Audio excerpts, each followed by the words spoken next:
Welcome back to another video. My name is Kate, and we are going to be playing a little bit more of Foolish Mortals.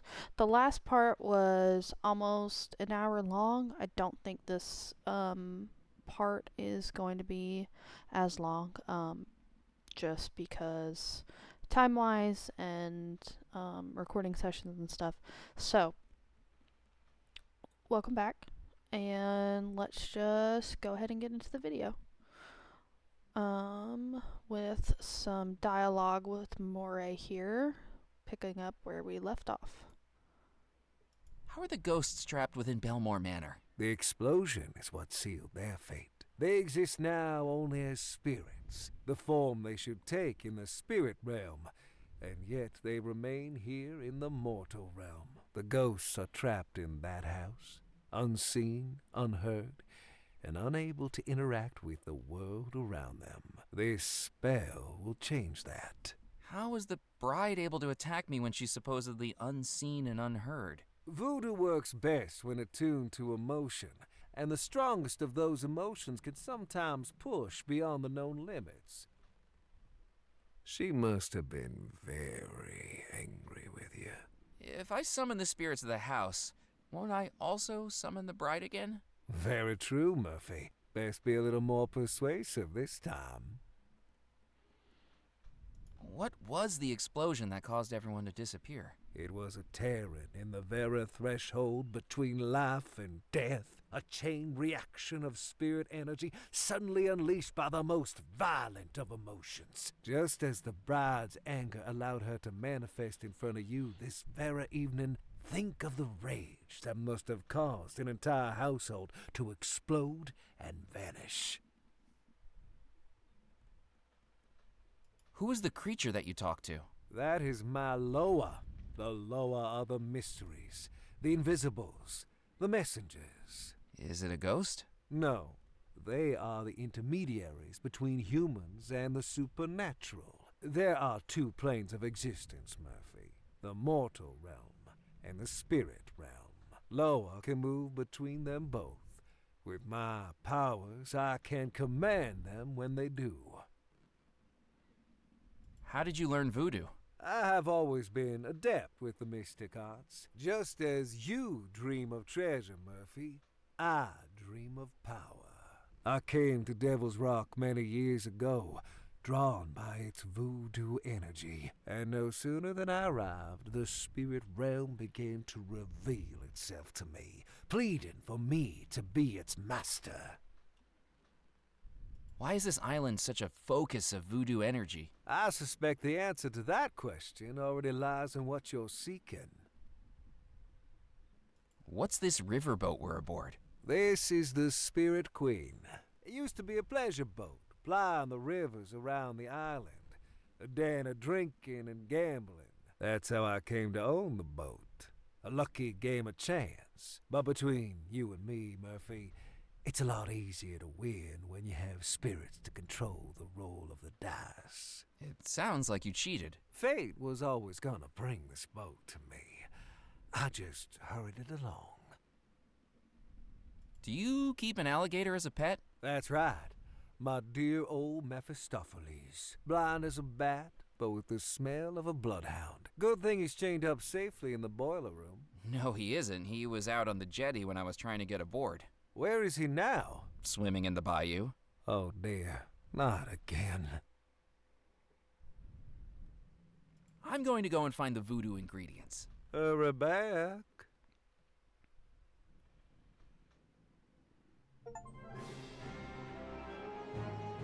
Part 1, the summoning spell.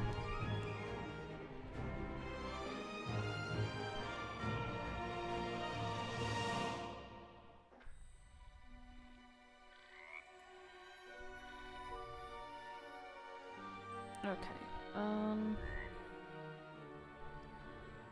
so we unlocked new locations last time.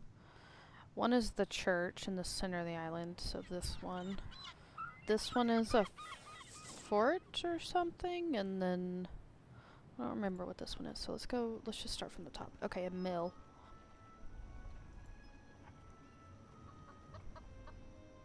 Cluck, cluck. Buck, buck, buck. I tried to persuade the chicken to come outside, but clearly I was out of cluck. It was a ramshackle The pun. chicken coop with infrequent clucks emanating from within.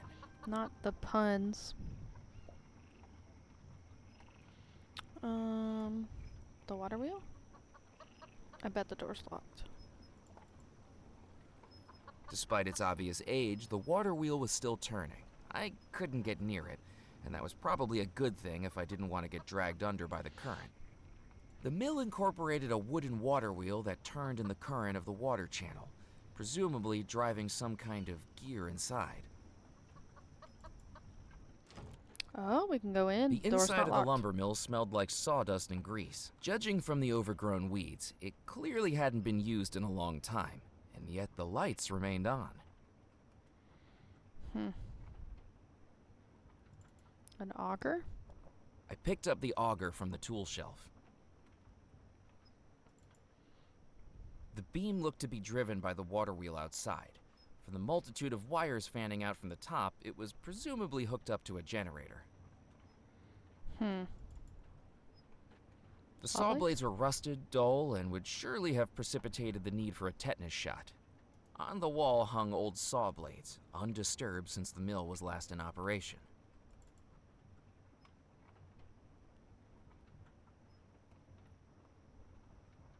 Neither one opens? The hatches were locked. From their shape, I deduced they were for storing lumber, and I wasn't in need of any 2x4s. Okay, so if we possibly need lumber, we can come back I didn't here. want to touch it. I hadn't seen something with that many scary-looking teeth since Old Lady Malloy's German Shepherd got loose on my 10th birthday. Despite the age of the mill, the buzzsaw still looked sharp and scary. Can we open this door up here, maybe? Or is it going to be locked? I tried the door, but it was locked. Okay. Anything else outside, maybe? The wood pile. The wood was old and rotting. It wasn't going to be of any use. And who knew what critters might have made their homes inside the pile? That's fair. A pile of rotting wood lay at the side of the path. Could be snakes or literally anything in that wood pile, so I don't blame you. Okay, so we visited the mill. The church now. Both sides lead to the cemetery. Crypt. I couldn't see any way to open the crypt door. Not a doorknob, not a keyhole. Whoever sealed this up intended to seal it up for good. Okay. That's the telegraph. Okay, so what exactly do we need for the spell? Bone fragment, coffin nails, chalk, black feathers, gunpowder. That's probably from the fort. Silver coin and rum. Okay. It was a manuscript that looked hundreds of years old, with the instructions to a spell that summoned things hidden within. At the center of the manuscript was an empty circle with arrows pointing inward from each of the ingredients. It was marked The Focus.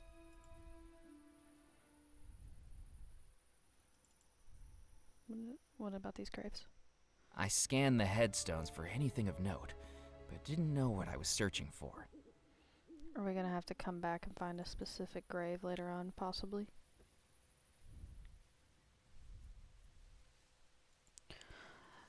Okay, so sorry. I had to take a little bit of a break there for a second. My sister called, so we are in the graveyard. And we got this gravedigger guy. Hello? Yeah! God darn it! Don't sneak up on people like that! You frighten the dying daylights out of me. He looked at me like he'd seen a ghost. Sorry, you seem a little jumpy. I thought you were that pesky little girl again. A little girl? That doesn't seem like a reason to be scared. She's a terror! One of these days she's gonna give me a heart attack. Last week, she showed up with a doctor's note she'd forged, saying a man I'd buried that day was just a very deep sleeper. 7 hours I was out here digging him back up, at my age. And was he sleeping? Dead as the dodo. Just like that little girl will be if I get my hands on her. Yeah, who are you, anyway? My name's Murphy McCallan. I've just arrived on the island. Well, welcome, Mr. Murphy. I'm Edgar Kettle. Gravedigger, undertaker, coffin maker, and anything else that needs doing to keep this cemetery running. Looking for the treasure of Belmore I'm looking for the Manor? treasure of Belmore Manor. Oh, a treasure hunter. Well, let me tell you something, young man. Don't even think about digging up my graveyard. There's no treasure buried here, and I'm already busy enough filling in the holes that are supposed to be here. Damn, dude. Do you know anything about the disappearance at Belmore Manor? I think it's important to let the dead rest in peace. But what if they're not in peace? Well, you got me there. Listen, I think there's more to that story than meets the eye. You know the three brothers went missing, right? Well, if you ask me, I think Abigail Belmore was behind it. She was engaged to a sailor, but nobody like her would go for a commoner. She might have loved him. She could have loved somebody with a big bank account, too. I think she must have been using him, pretending to love him so he'd do her dirty work for her, bumping off her brothers. Then afterwards, she drops him and goes to marry the officer of the company. Fiendish. Do you have any proof? Just a feeling, that's all. But when you work with cadavers, you kinda get a sixth sense about things. What do you think was behind the disappearance? Well, the sailor must have found out he was being manipulated, right? Done something to get his revenge. What do you think he did? Nobody knows. He could have been working his way through those bodies like a madman. All we know is that everyone in that house disappeared. Tell you the truth, quite relieved they did. Why's that? Because if they hadn't disappeared, it would have been this old fool who had to bury him. Saved me a lot of work. Did you make this coffin? I sure did. But this is no more than a pauper's coffin by anyone's standards. The finest the parish pension can buy. Lock them in lumber, leave them to slumber, that's what I say. This'll end up 5 feet under by the end of the night. I thought it was supposed to be 6 feet. You're not the one doing the digging. 5 feet means I get a tea break.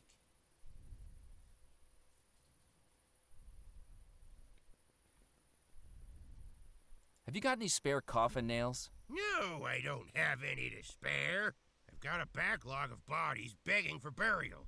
But does the parish increase my funding? Nope. The roof's leaking. My table's broken. I've used floorboards to build some of the coffins. Take my advice. Don't go into this line of work. Undertaking is a dying business. Do you think I could fit inside the coffin? Probably not. The gentleman inside might make it a bit of a squeeze.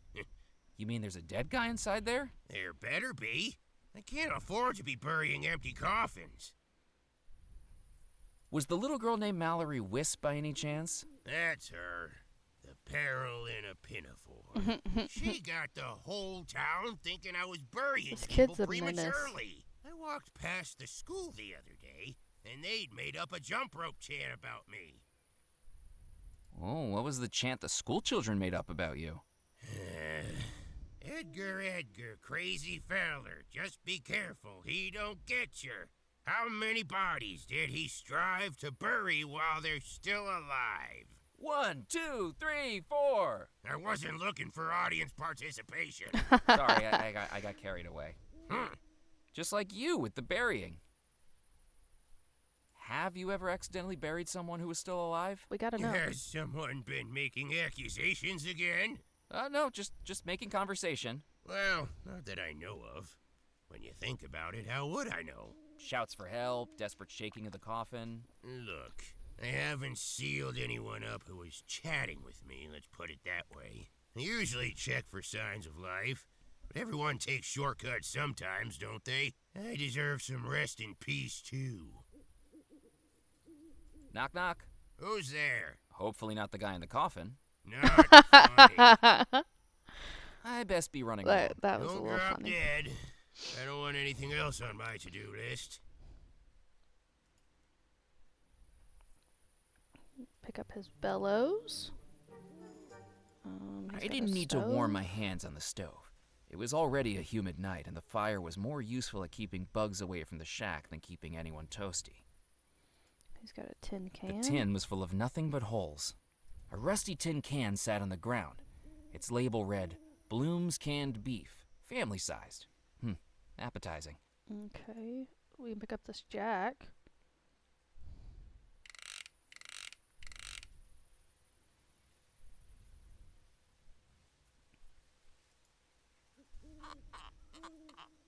A mischievous idea began to form in my mind. Hey, I think the guy inside here might still be alive. And why would you think something like that? The coffin was just shaking around. Maybe you should open it up. Well, I didn't see it move. The gravedigger had me in a conundrum. I could hardly start shaking it right in front of his eyes. And unless the body inside starts jiggling around, I'm not opening up that coffin. So we have to get the coffin to move.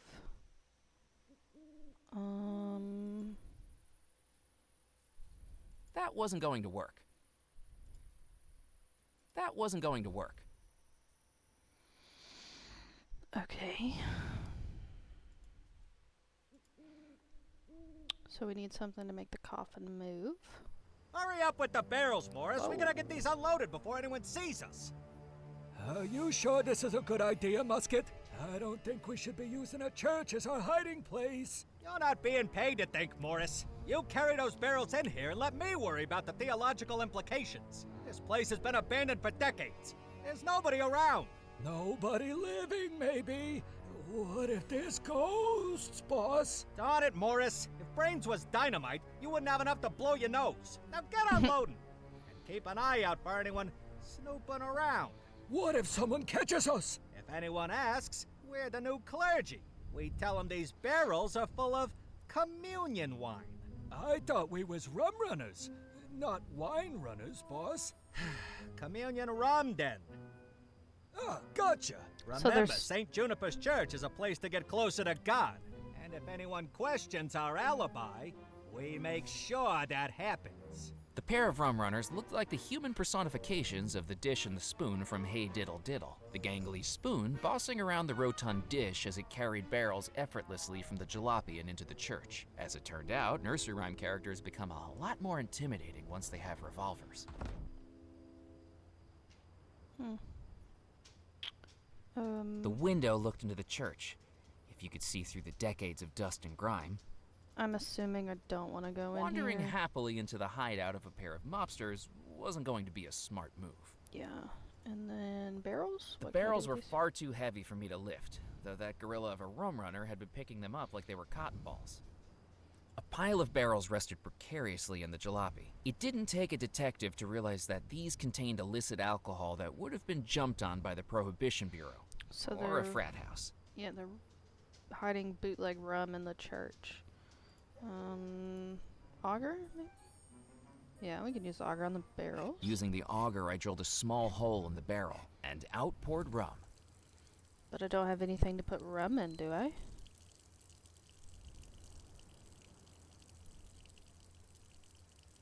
The gree-gree would get doused if I placed it directly in the spurting rum, and I didn't want to damage it. Okay, so I need a bottle or something.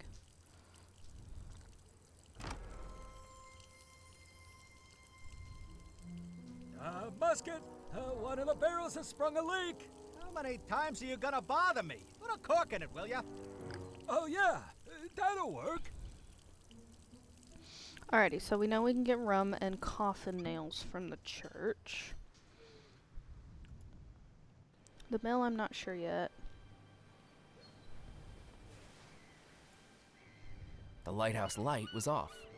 On the tallest tower of the fort was a wrought iron Victorian lighthouse, clearly out of step with the fort's stone architecture. It was like seeing a pair of spectacles in Michelangelo's David.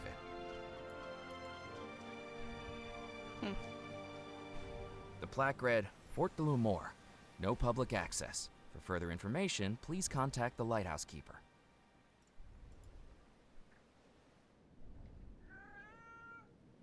The coat of arms depicted 4 lions surrounding a central flower, topped by a medieval tower. The coat of arms depicted 4 lions surrounding a coat of arms was carved in stone above the staircase.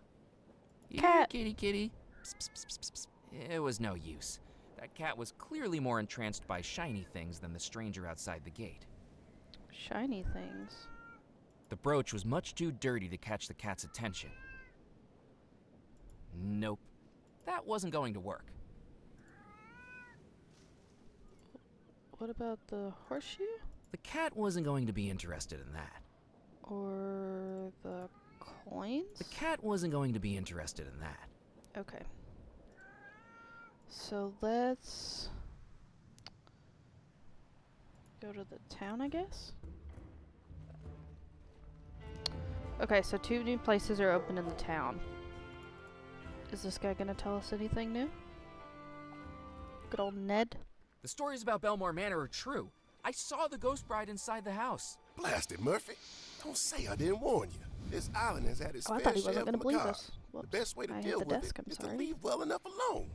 Why are you searching for that treasure anyway? Well, it's my job. The state's claim on that money runs out He has at a 8 knife. a.m., and I'm supposed to find it. You seem pretty passionate about something that's just for work. What are the odds you draw an assignment like that? Well, I might have made my own luck there. They wouldn't normally authorize an investigation so close to the statute of limitations running out, especially on a 30-year-old cold case. But thrust a stack of forms in front of the boss 5 minutes before clocking off on a Friday afternoon, and he doesn't care what he's signing. Let's just hope he wasn't signing your death warrant. Most of my investigations don't amount to more than counting paper clips in a municipal building or going cross-eyed over receipt rolls in a courthouse. When I found that old case folder tucked behind the filing cabinet, its only lead, a water-stained magazine, talking about a real-life haunted house, how could I pass it up?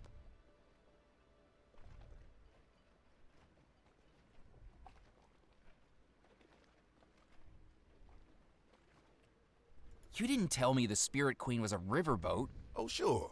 That thing's been moored up in the bayou with her keel kissing the mud for years. Witch doctor lives aboard her now. Claims to sell all manner of hoodoo and voodoo. But to believe that, you need to be dumber than the bachelor in New Orleans, throwing beads at the Sisters of Mercy.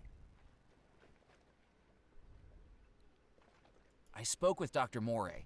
He thinks we can make contact with the ghosts. Moray is a charlatan and a fool. Only got into hoodoo and voodoo a few years ago. Before that, he was an actor over at the Calliope Theater, and not a very good one. He's the only person I know who directed and starred in a one-person production of The Pirates of Penzance. And that's because all the rest of the cast dropped out rather than work with him. He's always been searching for respect and recognition. Who would have known he found it by living in the swamp and reeking of incense? Don't you believe in voodoo? I certainly do. I just don't think Moray's got any more control of it than the rooster has control of the sunrise. His understanding of voodoo amounts to whatever he's gleaned from one of those horror pictures Ventura Studios puts out at the movie palace. My mama used to know all about it. God rest her soul. Voodoo isn't some made-up Hollywood magic, Mac. Voodoo's a real religion. It's about community, about belonging, and about searching for something more than flesh and blood. It's not the snake oil he peddles. What do you think happened at Belmore Manor? Now there's a tale I don't like to tell. Can I persuade you to tell it anyway? I have a feeling I ain't gonna get any rest until I do. You know about Miss Belmore, the bride, engaged to the sailor? Nah, the way I hear, Mr. Rackham was over the moon with her. Such an upstanding fellow. I won't have a bad word said against him. Now he realized that the sailor was going through terrible lengths to ensnare his bride, and Mr. Rackham tried to save her. I heard that the sailor caught on to this and tricked Rackham into giving the lady a gift. That's what made everything go topsy-turvy. What was the gift? There are places in the Caribbean that trade things more elusive than gold. Ungodly things. Do you think the disappearance was caused by voodoo? And that's what my mama used to say. If you're not careful, that stuff can go to your head. Interesting. No luck fishing? Not a bite, Mac. The Pengoza fish just ain't snapping for me today. Shame, too, because I'm planning on firing up my grill later. And the tastiest catch in these waters. How do you catch a Pencoza fish? With hours of patience and decades of practice. You ever wrestled a rod before? Just the once. I went fishing on Lake Erie, but the only thing I caught was a cold. What do you do with the fish you catch? A couple I save for myself, and the rest I sell to the Captain's Club. They fancy them up with lemon lobsters, slawfish, something or other. everyone knows the best way to cook them is to grill them. Why won't you hear a Might have word to against remember Mr. that. Rackham? He gave me my first work on this island, right here on these docks. And I'm still here to this day. He may have worn a scowl, but you don't judge a banana by its peel with people like him, Mac. When I looked into his eyes, all I saw was ambition. What work did you do?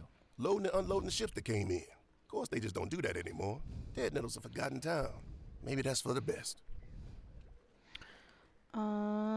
Catch you later, Ned. See you around, Mac. Sorry. Hey, Ned, do you mind if I borrow your Now knife? we can take If the you need it, knife. Mac, just bring it back to me later tonight, would you? If I'm lucky with my catch, I'll be firing up the grill. And you're invited to join me, of course. Perfect. We have a knife now.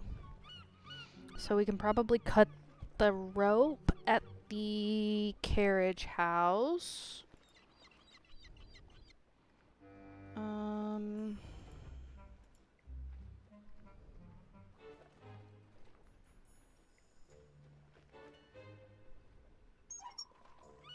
I hung the fish on the scales. You caught a pincosa. They're the most delicious fish around here, especially grilled. But you'll never beat Squib's record. Squib? Jebediah Squibb, the Cajun catcher, he calls himself. Last week at the Dead Nettle Docks, Squibb caught the heaviest pincosa on record. Got his photograph on the front page of the newspaper and everything. Now how am I going to rest while he brags and boasts about it every single night? We're gonna have to make the fish weigh more with something. With its innards made of cotton and material scraps, the fish's weight was distinctly unimpressive.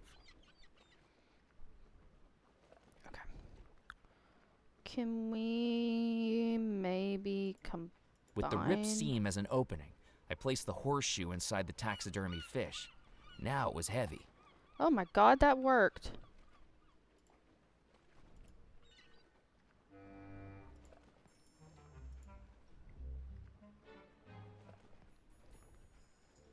I didn't think that would work. Mac, does that say what I think it does?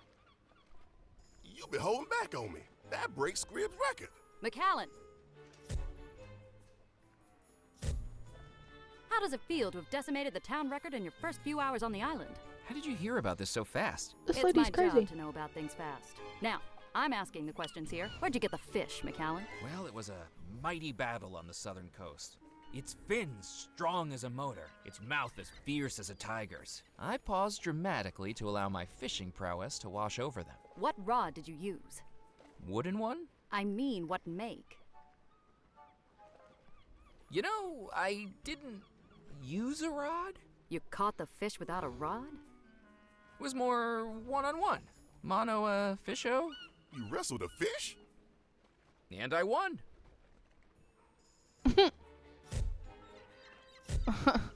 Well, as much as it pains me to say it, you're the cover story in the next edition of the Juniper Parish Gazette. And this is why I'm not getting a Pulitzer.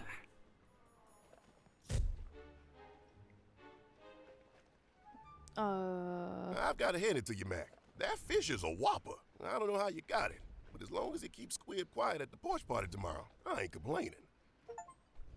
I'd had enough of carrying these suspiciously heavy fish around. Hook, line, and decided to leave sinker it there. break a record for the achievement. I had more important things to do than fish. The fisherman's rod sat on the edge of the dock, its line undisturbed as it bobbed in the water. I decided to leave Ned to his fishing. Okay, it looks like that's all we can do here now. Let's go up to the newspaper office. Murphy! Have you seen the cover of the evening edition? I think we caught your personality perfectly in that photograph. Naive, simple, unsophisticated. Makes it all the more surprising that you actually accomplished something. Wow, I wonder that's if I rude. should have it framed. That'll cost you. I remember your trick with the telegram. Hey, it's nothing personal. Your business is my business, and my business is news. I'm Evelyn Stoker, editor of the Juniper Parish Gazette. No misdeed left unshared, no drama left unmonetized. Come on, work with me here, McAllen. I need something juicy. Committed any crimes? Uncovered any affairs? Any deep, personal secrets to reveal? The honest-to-God truth? No. I need a good story. I can't let something minor like the truth stand in the way of that. Printing press. Don't even think about it. The spring on that printing press looks like it's going to blow at any moment. Okay. Can we take the scissors? I picked up the scissors. With her stunt at the bayou, I figured she owed me one. Can we take her twine I picked too? up the twine. Maybe she owed me two.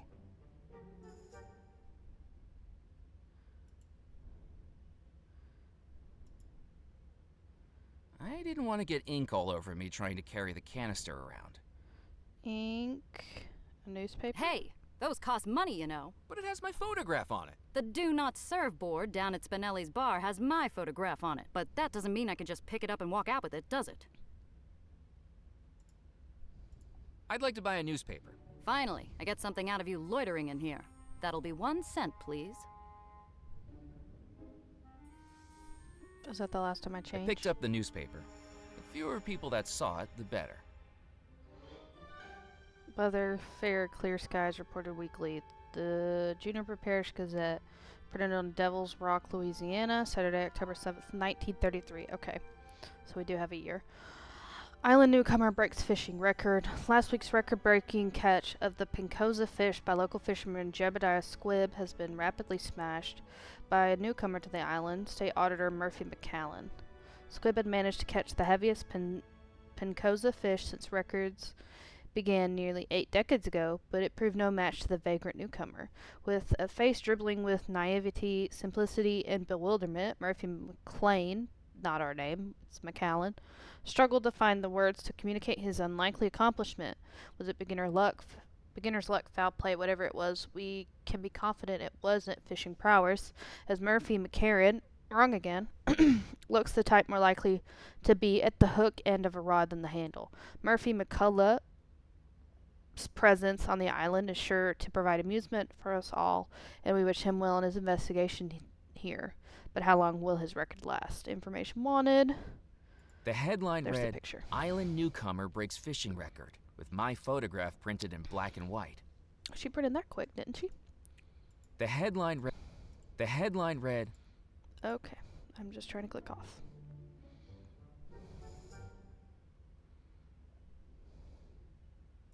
Yes? Hi. What are you working on?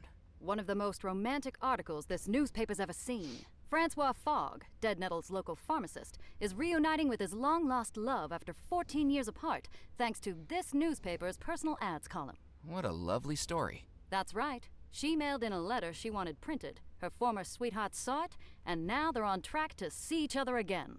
Eventually. Eventually? Well, that's a bit of an administrative issue. In the letter we received, she told him to meet her in her Texas hometown of Magnolia. Due to a tiny typesetting error, he's now on a 6-week voyage to Mongolia. But doesn't it warm your heart how far people will go for love? Good lord.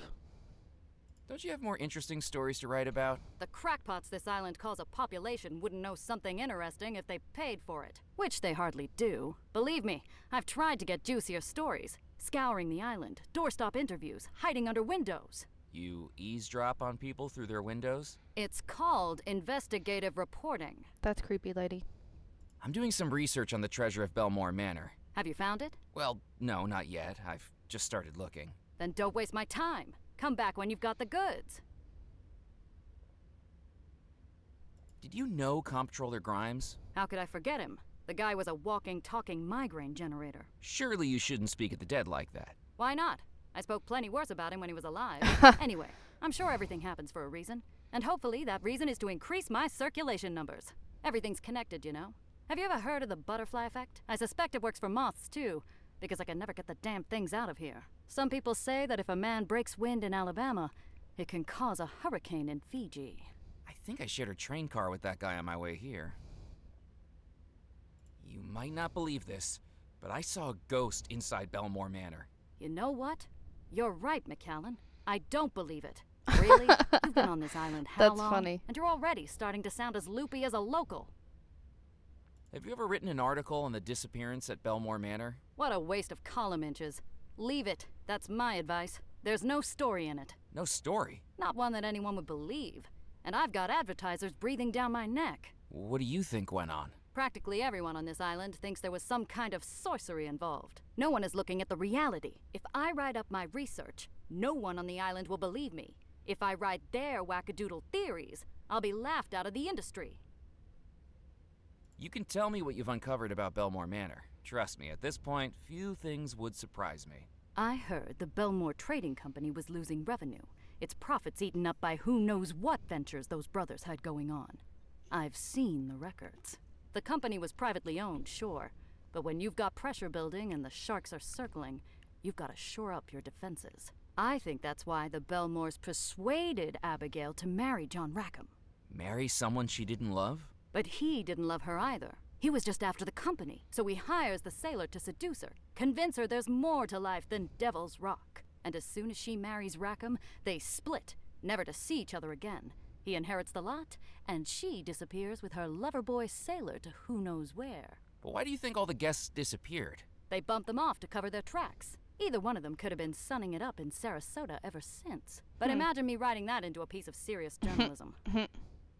I think I better be going. Keep your eyes peeled for a story, McAllen. There are secrets on the island. Doesn't make a whole And it's lot my of job sense, to but- run advertisements next to them. There was no way I was going to get past the newspaper editor to get it. Besides, I didn't know how to operate it. Okay, so we can't steal the camera. Hey, you can't come back here. Okay. Sorry. Alright, let's just leave then. Can we go over here now?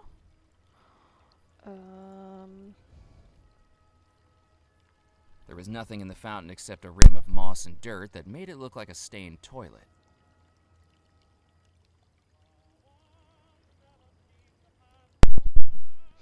Sorry if you heard that click. I had to mute the microphone. I had to sneeze really bad. Good evening. And really He loud. looked past me like I was invisible, as though if he ignored me hard enough, there was a chance I'd disappear. I said good evening? I'm sorry, I didn't realize you were talking to me. There's no one else here. Wishful thinking on my part. Have you taken a wrong turn, sir? I'm just having a look around. Well, make it a quick one, and I shall need to know your name. Murphy McAllen, and who do I have the pleasure of speaking to? My name is Felix Greer, maitre d', bartender, and acting manager of the Captain's Club. When Mr. Perkins has the night off. What is this place? This, sir, is the Captain's Club, a private members club for current and retired sea and riverboat captains. We are highly exclusive. Are you a captain? He asked with a smugness that told me he already knew the answer. I thought not. Then may I recommend a swift exit? You'll find a convenient egress to your starboard side. If you like, I can give you a good swift kick in the right direction, sir. And don't feel a need to stop walking until your ankles get soggy. Ned told me he sells fish to you. What do you serve here? Captains.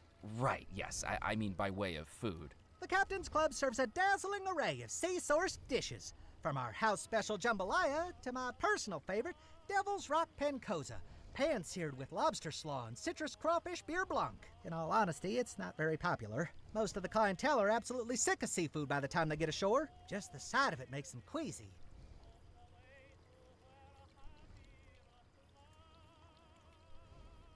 Is the club busy tonight? Well, we haven't opened yet, but if it's like last week, it'll be quite the lively soiree.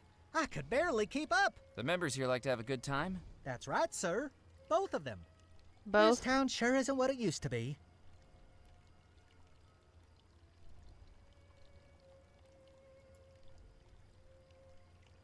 I best be Don't feel the need to rush back, sir.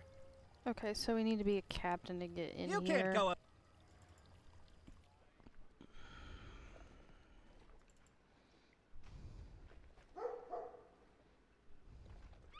The sign read, Okay, so the jewelry store's open now too. Oh, needed a- my second customer of the night. I don't know if I can handle such a rush. Welcome, young man, to Doubloon's Jewelry. Oh, the riches to fill your breeches. Jewels, silver, gold, the finest things for you to behold. Whom do I have the pleasure of meeting? My name's Murphy McAllen. Oh, a pleasure to meet you. My name's Jasper Crumb, owner and proprietor. Are you looking for something valuable while you're here on the island? Funnily enough, I am. Is there a special someone in your life? Looking for an apology gift, perhaps? I've sold more missed anniversary necklaces and drunken fumble earrings than I can count. No, I don't need anything like that. Then how about something for yourself? You look like a working man. Could I interest you in a pocket watch? Actually, I had one up until about an hour ago. Traded it to a glowing green guy for a magic pouch. As the That's words true. left my lips, I realized I sounded like a character from Jack and the Beanstalk. Pardon me? I'm just here to browse. Browse away, young man. I'll be here if you need me. The cabinet proudly displayed all manner of gold and silver creations, watches, necklaces, pendants, and more, all made in-house by the jeweler. Can we get a silver ring from Good him? evening, Mr. Crumb. How can I help you? I'm looking for lost treasure. I'd say you found it. Everything inside these four walls is a treasure, handmade to the finest quality. I mean a specific treasure. The lost treasure of Belmore Manor. Well, if you find it, bring it in here for an appraisal. I'll give you a good price for it. But that's a pretty big if, isn't it? I think I'll just look. I'm here if... The cabinet was filled with precious jewels, geodes, and fossils next to a small sign that read, Treasures of the Earth. There was no way I could carry a fishbowl full of water and a live goldfish around with me. The cabinet was filled with used jewelry, rings, brooches, necklaces, and more. Even secondhand, I would have had to save for years to afford any of them. Okay, well, we at least know that we need to go back to Belmore Manor and go around to the carriage house. And then can we cut the rope with the knife? Yes.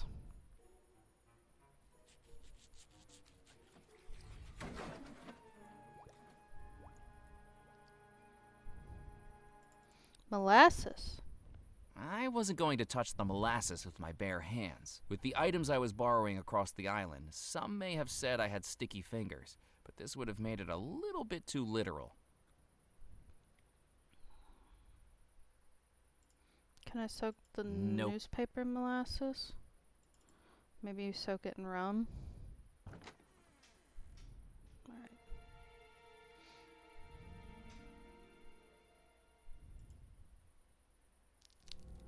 I reached up to the cow skull and dislocated its grisly jaw.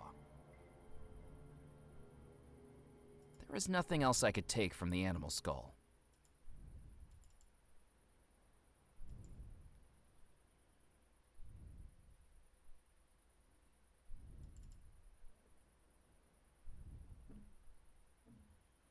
The doors were firmly...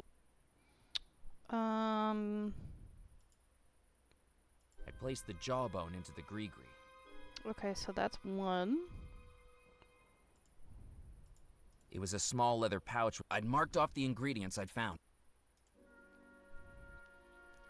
We still need coffin nails, chalk, black feathers, gunpowder, silver coins, a silver coin. Oh wait, I have a silver coin. It was a manuscript that looked... Don't I? Dimes were made out of silver Place then. the dime into the gree-gree. That would work as the silver coin. Okay. So we still need to figure out how to make the thing move. Screwjack auger. Can we... Let's...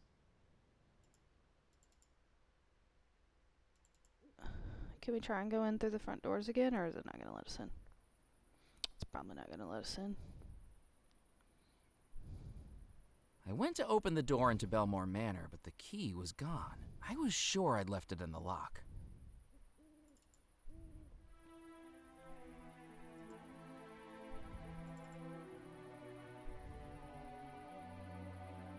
The stark trunk of the tree didn't offer... A dying tree stood next to the balcony, its branches devoid of leaves, its bark flaking away. Okay.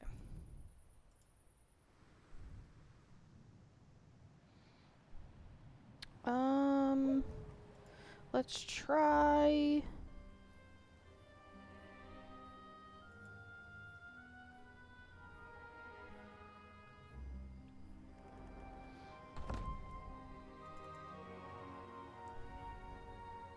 The barrels were far too heavy.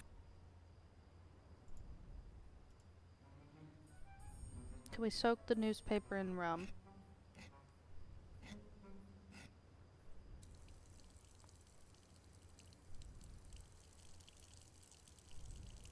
That didn't work. That didn't work. I couldn't do that. Carefully, I cut my photograph out of the newspaper. It was the photograph of myself I'd cut out of the newspaper. I wish I'd posed better. That didn't work.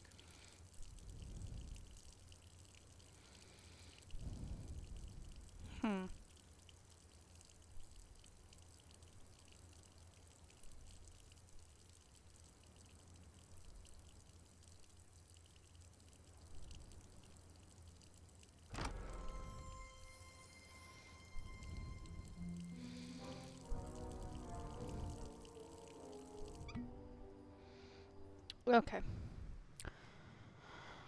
Is there anything else back at the beach again?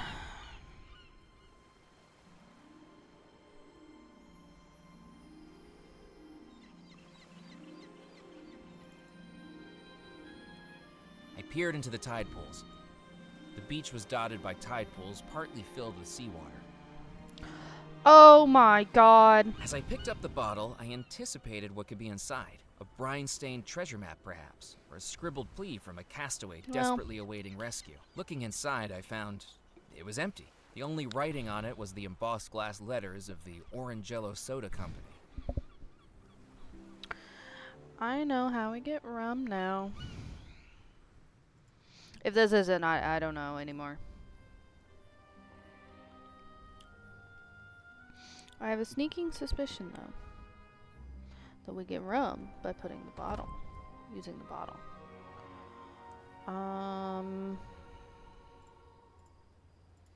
Let's use the auger on the barrel.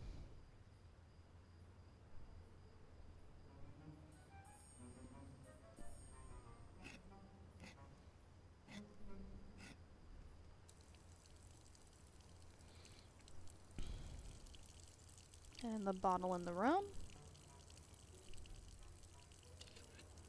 I filled the bottle with rum pouring from the barrel. Relief washed over me at the realization that I'd done it without getting caught by the two rum runners. Hey, Musket! There's someone out here! Or so I thought. Hey, fella, what do you think you're doing snooping around here? This is our church, you know, and it's closed. Here to do some praying. Clergy were equipped with revolvers. Prohibition Bureau. We've got this place surrounded. I didn't realize the clergy were equipped with revolvers. I didn't realize the clergy were equipped with revolvers nowadays. He's being a wise guy, Musket. Time to fill him full of lead.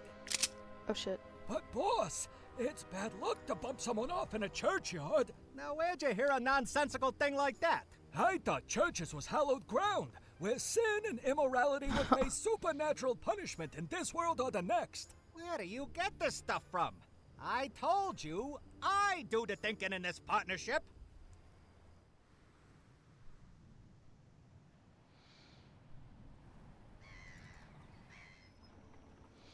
Alrighty. I poured the rum into the gree-gree.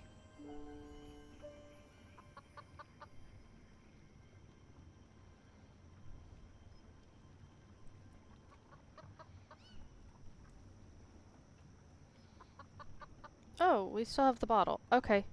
Well, I'm gonna leave this episode here at the mill. And when we come back, we'll see if we can figure out how to get the coffin nails, the chalk, and the feathers and the gunpowder. And then we are done with the gree-gree. So, thank you everyone for watching. Don't forget to like and subscribe. And I will see you guys in the next one.